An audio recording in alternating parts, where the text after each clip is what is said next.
If you guys have ever wondered how to shoot a compound bow, or you're thinking about getting into archery and you don't know the basic fundamentals of how to shoot, I'm going to show you how to do that today.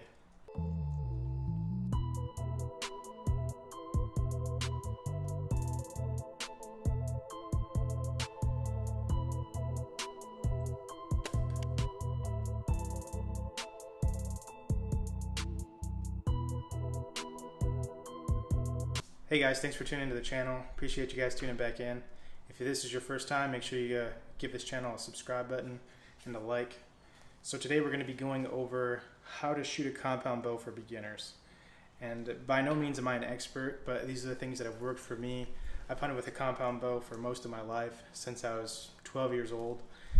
And so these are the things that work for me, and a lot of these things I've gotten off of other people.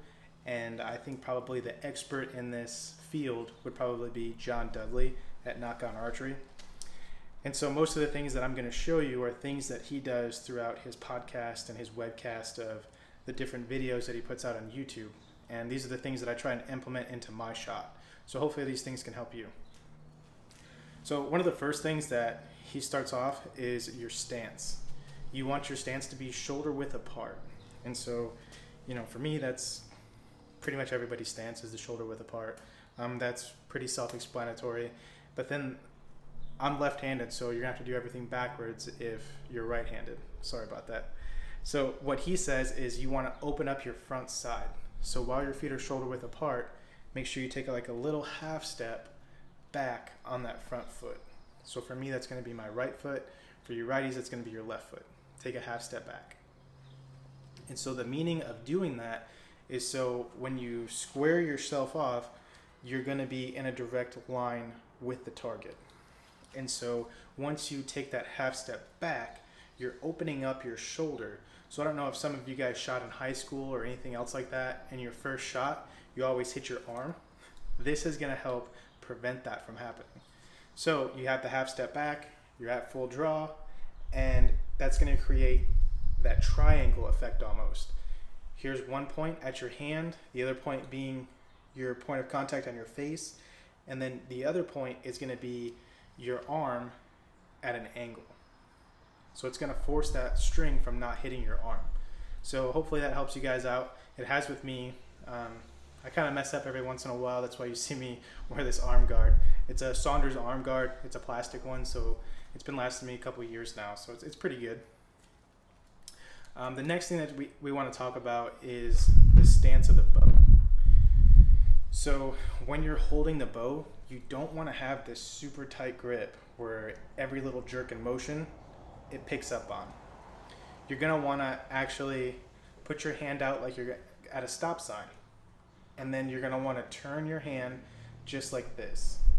So the part where you're going to be holding the actual handle of the bow is called the lifeline. It's referred to as the meaty portion of your hand right in here. And so you're going to hold your hand at a 45-degree angle when you're holding the bow. And that's going to be your grip right there. Your fingers are just there to catch the bow. You're not going to be gripping it. It's just there for the after shot. And it's just going to hold on to the bow after you shoot. So again, you're not gripping it with a life grip. You're going to use your lifeline and you're going to put it up against the bow, and that's how you're going to hold it. That's going to have maximum results, and any tweaking or anything that you do is going to be minimal because you're not having a death grip on it. So one of the other points I want to talk about is your points of contact with your face. So some people shoot with a peep sight. I don't have one. I usually just use the anchor point with my release, and I have a kisser button. And so when I'm doing it, I will put my release into my loop. I'll have the right form on the handle, right? So then we're going to pull back. And then you can see that I took that half step back from my stance. And then I have a point of contact on my nose, on my kisser button, which is at the corner crease of my mouth, and then also I have it to where my knuckles are hitting my face. they're in line with the groove of my face. So those are the three things that I use as anchor points as a repetitive motion so that I'm always anchored and I'm always in the same spot. So then I know if I'm off, it's one of those three things. So one of the big things that I had a problem with when I was younger is I always wanted to max out my bow as far as the poundage goes. So I was always trying to, hey, I need to hit 70 pounds. I need to hit 70 pounds. So I was shooting with 70 pounds there for a while. And granted, this bow does have a good let off. But one of the things that I was looking at and that John Dudley kind of pointed out is that you should be able to pull your bow all the way back and have the arrow pointed at the animal the whole time, or the target. And that makes perfect sense. I mean, you see some of those eagle lifters out there and they'll start up here and they'll just really try and crank back on their bow. That's not realistic when you're hunting, but you see it all the time.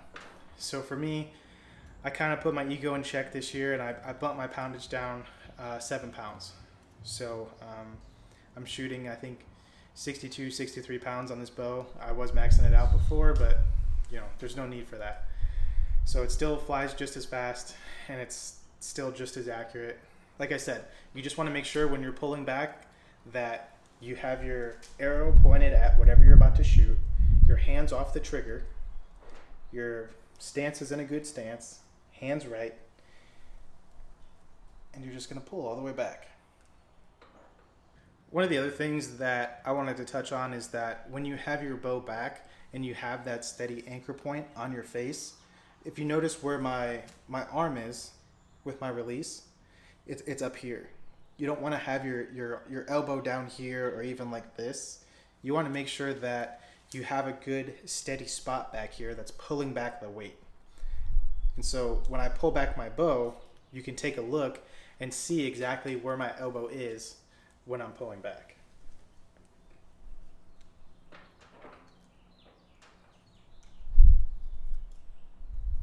This compound bow that I have is a Matthews Reason. I've had it for about 4 years. It's harvested a couple deer. It's been super good to me. I actually love Matthews. I can't imagine shooting anything else. This has been the best bow I've ever shot. I've shot a PSE, I've shot a Hoyt, and I've shot the Bear bows. And this by far has been the best bow that I've shot. And I know that the new VXR is already out and a lot of people are shooting them. It looks like a sweet bow. I'll probably get it once the price comes down a little bit. This bow's lasted me years already, and I don't see why it won't last a couple years in the future.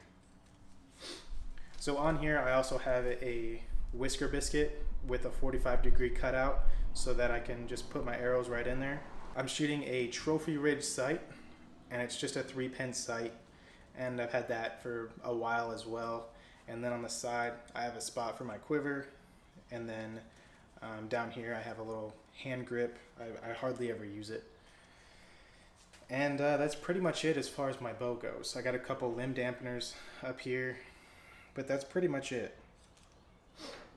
I hope that this video helped you guys as far as getting into archery and the steps that you need to take to become a better shooter. Again, these aren't all of the necessary things that you need to become the best shooter of all time.